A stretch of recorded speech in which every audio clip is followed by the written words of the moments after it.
사람은 고쳐 쓰는 것이 아니다라고 하는 그런 격언이 있습니다. 사람의 성격과 습관, 성향이 잘 변하지 않는다라고 하는 것을 반증한 말이라고 생각이 듭니다. 부분적으로는 진실을 담고 있는 말일 수가 있습니다. 그러나 그 말을 하나님께 적용할 수는 없습니다. 인간을 창조하신 하나님은 얼마든지 사람을 고쳐서 사용을 하십니다. 연약한 인생을 강하게 하셔서 사용하시기도 하시고 또 실패한 인생을 회복시키셔서 사용하시기도 하십니다. 교만한 자를 낮추셔서 사용하시기도 하시고 믿음이 연약한 자를 연단을 통하여서 강하게 만들어 사용하시기도 하십니다. 긴척이라고 하는 그런 도자기 수리 기법이 있습니다. 깨진 도자기 조각을 밀가루 풀이나 또 오칠로 이어 붙인 뒤에 깨진 선을 따라서 금가루나 은가루를 뿌려서 장식을 하고 그리고 수리하는 공예를 말합니다. 주로 이것은 일본에서 발달했는데요. 일본에서는 귀한 손님이 올 때에 그때는 긴척이로 수리한 그릇에 음식을 담아서 내주기도 한답니다. 버려야 할 그릇을 고쳐서 귀하게 사용하는 것이죠. 하나님은 인생을 고쳐서 사용하는데 능하신 분이십니다. 믿음의 조상 아브라함은 처음부터 온전한 믿음의 사람은 아니었습니다. 하나님께서 환상과 말씀을 통하여서 아브라함의 믿음을 강화시켜서 그를 믿음의 조상으로 세우십니다. 오늘 제목 아브라함의 비전, 이것은 아브라함에게 임한 환상을 말합니다. 환상.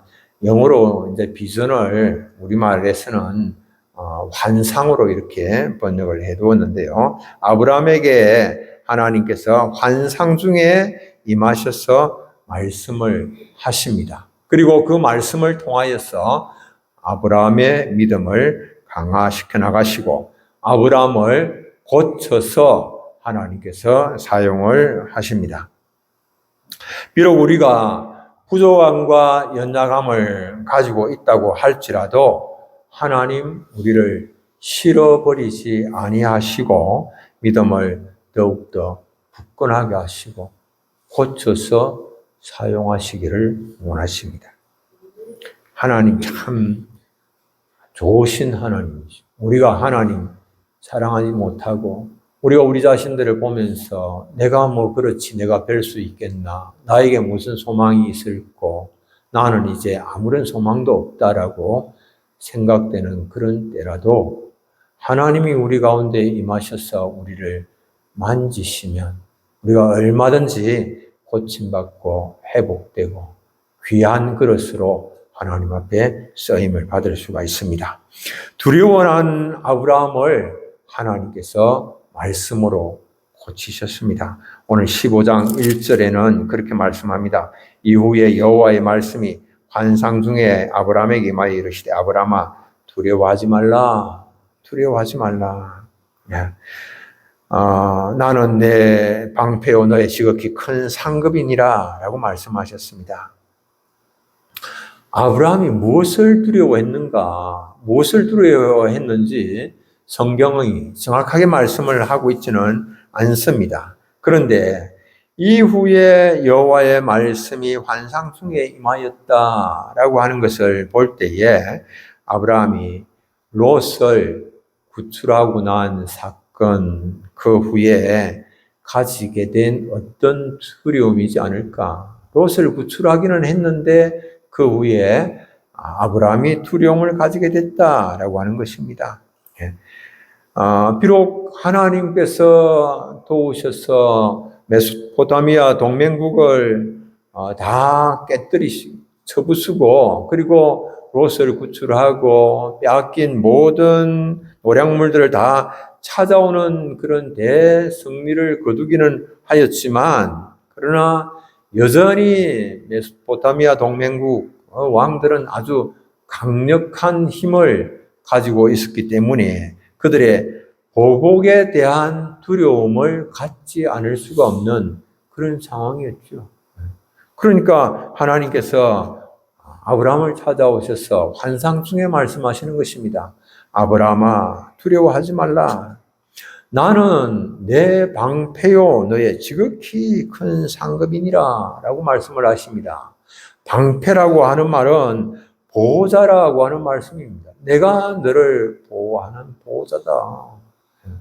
전능하신 하나님, 만군의 주가 되신 하나님께서 지키시는데 감히 누가 해칠 수가 있겠습니까? 그러니까 두려워하지 말라라고 말씀을 하시지요. 또 너의 지극히 큰 상급이니라 라고 말씀을 하시는데 하나님께서 내가 바로 너의 상급이다 라고 말씀하시죠. 하나님께서 아브라함에게 약속하신 그 축복, 그거 약속을 반드시 성취시켜 주실 것을 말씀을 하신 것입니다. 하나님의 약속을 하나님께서 반드시 성취하실 것이기 때문에 두려워할 필요가 없습니다. 약속이 성취되기 전까지 결코 어떤 어려움도 어떤 화도 당하지 않을 것이므로 두려워할 필요가 없다라고 말씀을 하시는 것입니다. 우리가 나그네 인생길 걸어가는 성도들에게 적용할 수 있는 그런 말씀이지요.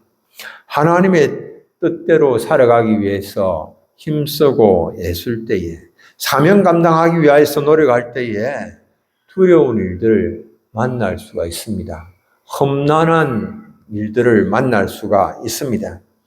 그저 사명 감당하지 아니하고 내 자신의 만족과 평안을 추구하면서 편안하게 살아갈 수도 있지만 주를 위하여서 살려고 한다면 고난도 각오를 해야 되는 것이죠. 가시밭길, 험난한 길을 걸을 각오를 해야 됩니다. 그럴지라도 세상의 낙을 누리는 것보다도 하나님의 백성과 함께 고통의 길을 걸으려고 하는 자들에게 주님께서 말씀으로 임하시지요. 모세는 하나님의 백성들과 함께 이 고난받는 것을 죄악의 낙을 누리는 것보다도 더 좋아했습니다. 그리스도를 위하여서 수모를 당하는 것을 애굽의 모든 재물보다도 더 큰 재물로 여겼습니다. 히브리서 11장 25절 26절 도리어 하나님의 백성과 함께 고난받기를 잠시 죄악의 낙을 누리는 것보다 더 좋아하고 그리스도를 위하여 받는 수모를 애굽의 모든 보화보다 더 큰 재물로 여겼으니 이는 상주심을 바라봄이라. 주께서 자신의 상급이 되심을 바라보았기 때문에 그럴 수 있었다. 이렇게 말씀을 하고 있습니다. 그런 사람들을 향하여서 주님이 하시는 말씀이 비록 두려운 상황을 만난다고 할지라도 두려워하지 말라라고 하는 겁니다. 왜? 하나님께서 방패가 되시고 하나님께서 보호자가 되시고 하나님께서 큰 상급이 되시기 때문에 그러하죠. 시편 16편 5절에는 이런 말씀도 있습니다. 여호와는 나의 산업과 나의 잔의 소득이시니 나의 분깃을 지키시나이다. 하나님께서 지키시는 것입니다. 하나님으로 인하여서 하나님의 백성들과 함께 고난받고 힘들고 어려움이 있을지라도 주님께서 부르신 그 부름의 길을 걸어가려고 할 때에 하나님께서 끝까지 함께 하시고 지키신다. 이렇게 말씀을 하십니다. 두 번째는 확신하지 못하는 아브라함을 하나님께서 말씀으로 찾아오셔서 그를 고치십니다.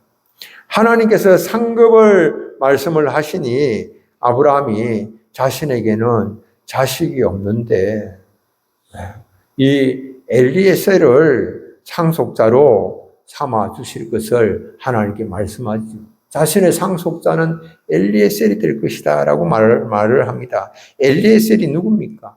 자신의 집에서 기르는 그런 종입니다. 자신이 신임하는 그런 종입니다. 하나님께서 약속을 하셨는데요. 그 하나님의 약속이 이루어질 기미가 보이지 않는 겁니다. 하나님께서 창세기 13장 16절에서 이렇게 말씀하셨어요. 내가 네 자손이 땅의 티끌 같게 하리니 사람이 땅의 티끌을 능히 셀 수 있을진데 내 자손도 세리라. 그런데 그 말씀을 신뢰하기가 참 어렵습니다. 어떻게 신뢰하겠습니까? 지금 많은 자손을 주실 것을 약속을 하셨지만은 현재 아브라함의 몸에서 난 자녀는 하나도 없습니다. 그래서 아브라함이 이 하나님의 약속이 이루어지기는 이루어져야 되겠는데 이 하나님의 약속을 어떻게 이룰 수가 있을까? 이 생각을 하면서 자신이 신임하는 엘리에셀을 후사로 삼아서 하나님의 약속이 성취가 되는 것을 보면 좋겠다. 이렇게 생각을 한 것입니다. 아브라함은 하나님의 약속을 확신을 하지를 못한 것이지요. 왜? 자신이 지금 육신적 그런 한계를 지니고 있는 겁니다. 나이도 많고 어떻게 지금 내가 그렇게 자녀를 낳을 수가 없는데 그래서 하나님의 말씀보다도 세상적인 방법으로 이 문제를 해결하고자 그렇게 한 것이죠. 그러나 하나님은 환상 가운데 임하셔서 아브라함에게 말씀하시죠. 아브라함의 몸에서 날짜가 상속자가 될 것이다. 그렇게 말씀하십니다. 그리고 그를 이끌어서 바깥으로 가서 하늘을 보게 하시고 하늘에 묵별과 같이 자손이 많아질 것을 말씀하셨습니다. 땅의 티끌보다도 하늘의 묵별은 더 많죠. 점점 더 어떻게 보면 인간적으로 생각하면 점점 더 하나님께서 너무 과장하신다 이런 생각이 들 수도 있지만 하나님께서는 또 그렇게 하늘의 묵별보다도 묵별과 같이 자손이 많아질 것을 말씀을 하십니다. 이것은 하나님의 약속의 자손에 관한 말씀이거든요. 많은 예수 믿는 그런 사람이 생겨날 것을 말씀을 하신 것입니다. 그리고 아브라함은 이 믿음의 조상이 될 것을 말씀을 하신 것입니다. 자손에 관하여서 말씀을 하실 때에 성경이 자손들이 많아질 것이라 그렇게 말씀하시지 않고 자손이 많아진다 이렇게 말씀을 하고 있는데 그것은 그 자손은 예수 그리스도를 지칭하는 것이다 라고 바울이 그렇게 설명을 합니다. 갈라디아 3장 16절 이 약속들은 아브라함과 그 자손에게 말씀하신 것인데 여럿을 가리켜 그 자손들이라 하지 아니하시고 오직 한 사람을 가리켜 내 자손이라 하셨으니 곧 그리스도라 이렇게 말씀하고 있습니다. 이 자손이 그리스도를 아브라함은 그리스도를 통한 하나님의 약속의 성취 이것을 그래서 믿은 겁니다. 그리스도를 통하여서 하나님의 약속이 성취가 된다. 그것을 믿으니까 하나님께서 오늘 15장 6절에 보면 그것을 아브라함의 의로 여기셨다. 이렇게 말씀합니다. 아브라함이 여호와를 믿으니 여호와께서 이를 그의 의로 여기시고 아브라함은 이 하나님께서 이렇게 이 예수 그리스도를 통하여서 많은 믿는 사람들이 일어나게 되고 자신이 믿음의 조상이 되어질 것을 믿은 그런 것이죠. 그러니까 하나님께서 그를 어렵다고 하셨는데 우리는 어떻게 어렵다함을 받을 수가 있는가라고 하는 사실입니다.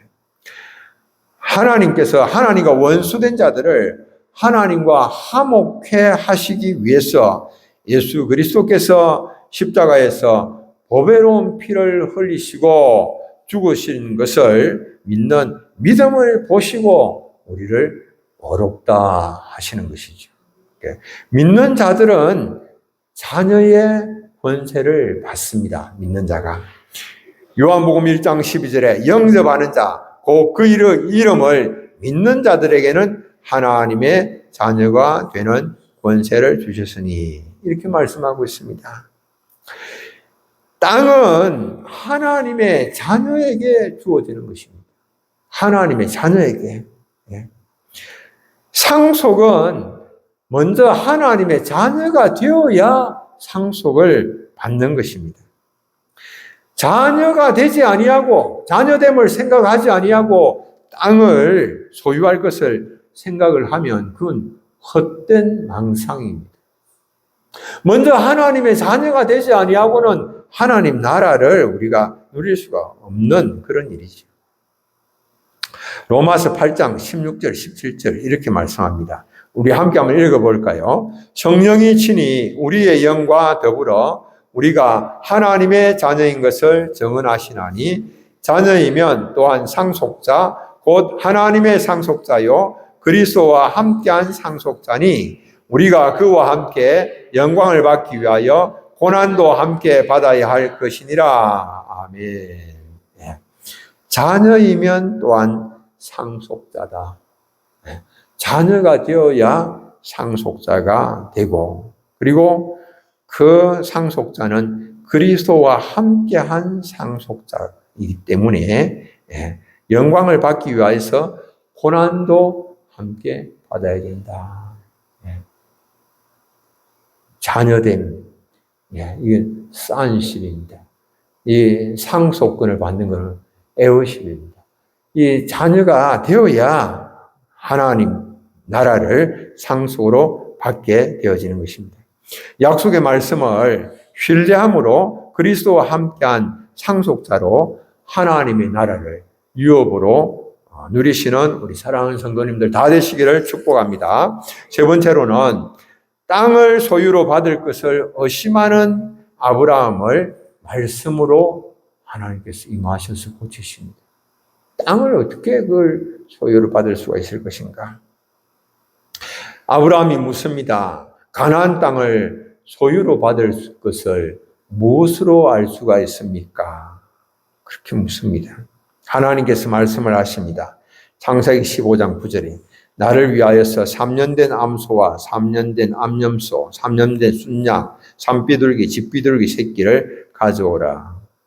하나님께서 아브라함이 그 말씀을 따라서 모든 것을 가져다가 그 중간을 쪼개고 그 쪼갠 것을 마주 대하여서 놓았습니다.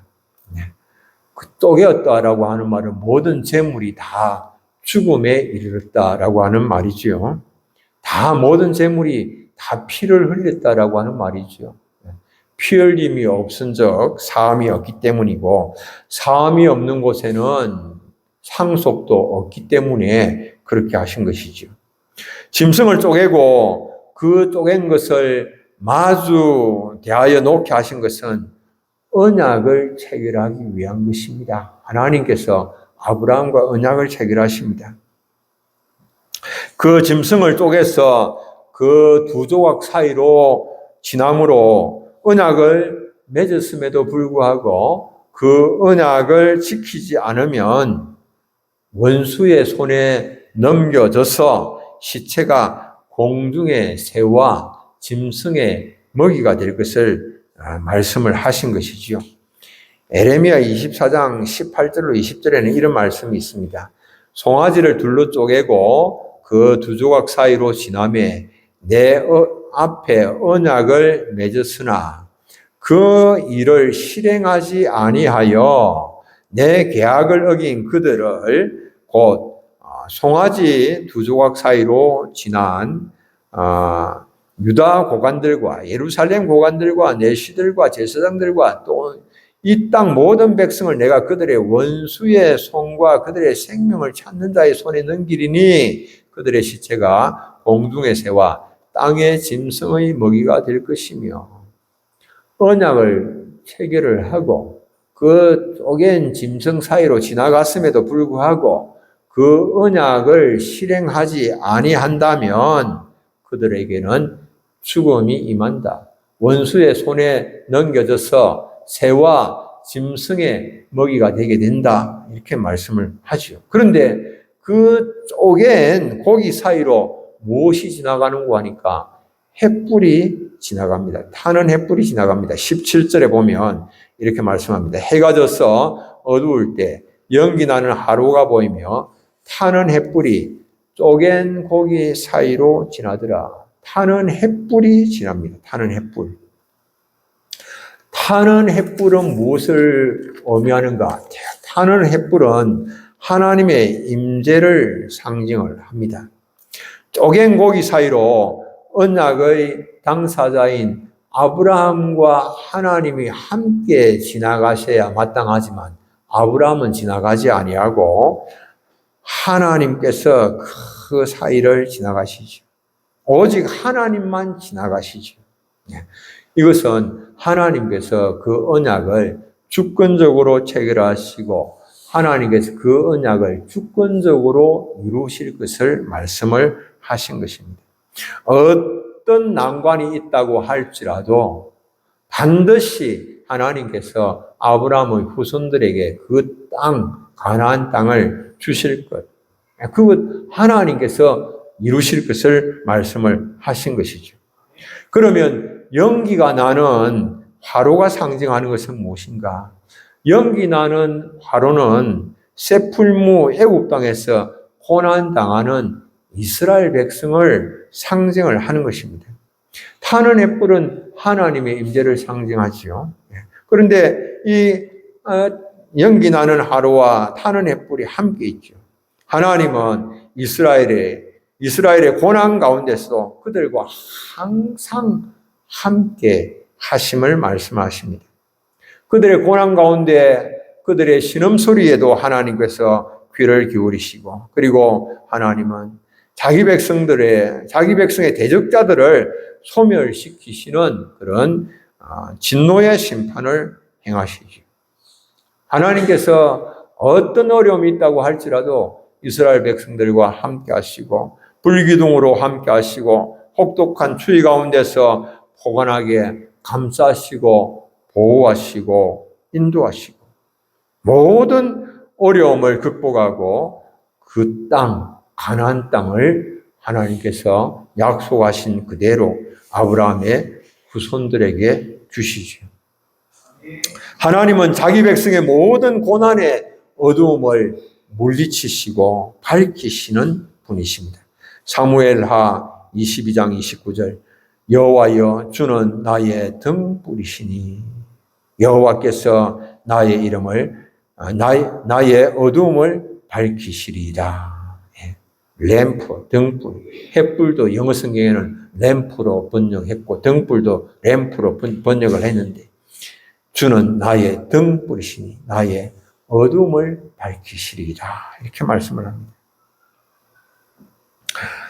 아브라함이 깊은 잠에 빠지고 큰 흑암과 두려움 가운데 잡혀 있을 때에 하나님께서 말씀을 하십니다. 아브라함의 자손이 이방에서 객이 되어서 400년 동안 종살이할 것을 말씀하십니다. 창세기 15장 12절 13절 해질 때에 아브라함에게 깊은 잠이 임하고 큰 흑암과 두려움이 그에게 임하였더니 여호와께서 아브라함에게 이르시되 너는 반드시 알라 내 자손이 이방에서 객이 되어 그들을 섬기겠고 그들은 400년 동안 내 자손을 괴롭히리니 이렇게 말씀을 합니다. 땅을 소유하는 것은 이스라엘 백성들이 아브라함의 후손이 400년 애굽에서 종살이를 거친 후가 될 것을 말씀을 하셨습니다. 땅을 소유로 받는 것은 고난을 통해서 이루어지는 일이죠. 하나님께서 그들을 위하여서 예비하신 땅에 들어가기 전에 고난의 용광로를 지나야 할 것을 말씀을 하신 것입니다. 400년 고난 후에 그 땅을 소유하게 되는 것입니다. 우리가 하나님 나라를 유업으로 상속받기 전에도 역시 그러하죠. 우리가 신앙의 걸음을 걸어가는 동안에 많은 어려움이 있습니다. 거쳐야 할 많은 환난이 있습니다. 고난이 있습니다. 고난이 있다고 중간에 포기하면 안 됩니다. 끝까지 고난은 내가 당해야 하는 고난. 고난 후에 하나님 나라가 주어진다라고 하는 것입니다. 로마서 8장 17절 우리 함께 한번 읽겠습니다. 자녀이면 또한 상속자 곧 하나님의 상속자요 그리스도와 함께한 상속자니 우리가 그와 함께 영광을 받기 위하여 고난도 함께 받아야 할 것이니라. 아멘. 영광을 받기 위하여 무엇도 함께 받아야 됩니까? 고난도 함께 받아야 됩니다. 그래서 바울은 각 처에 다니면서 초대교회 성도들에게 하나님의 나라에 들어가려면 많은 고난을 겪어야 된다. 그렇게 설교한 겁니다. 하나님 나라에 들어가려면 많은 고난을 겪어야지. 초대교회 설교입니다. 주님께서 우리에게 주시는 말씀이 오늘 우리는 고난 없는 천국, 십자가 없는 그런 부활, 그것만 잘 꿈꾸고 고난 없는 영광만 생각하는 그런 모습이면 우리가 생각을 바꿔야 하는 일이죠. 부활의 영광은 죽음의 자리를 지나서 이르는 것이요. 우리가 씨 뿌리고 가꿈이 없이는 결실이 없다. 이 사실을 기억을 해야 됩니다. 전도의 열매를 맺기 위해서는 우리가 수고하고 땀 흘려야 됩니다. 아무것도 하지 아니하고 전도의 열매를 생각하는 것은 여러분들 우리가 나무에서 물고기를 구하려고 하는 것과 마찬가지죠. 주님 우리에게 말씀을 하십니다. 하나님 나라의 영광을 받기 위해서는 고난도 함께 받아야 된다. 말씀을 꼭 마음에 품으시고 또 이번 한 주간도 승리하시는 우리 교우님들 다 되시기를 축복합니다. 우리 찬송 한 장 부르겠습니다.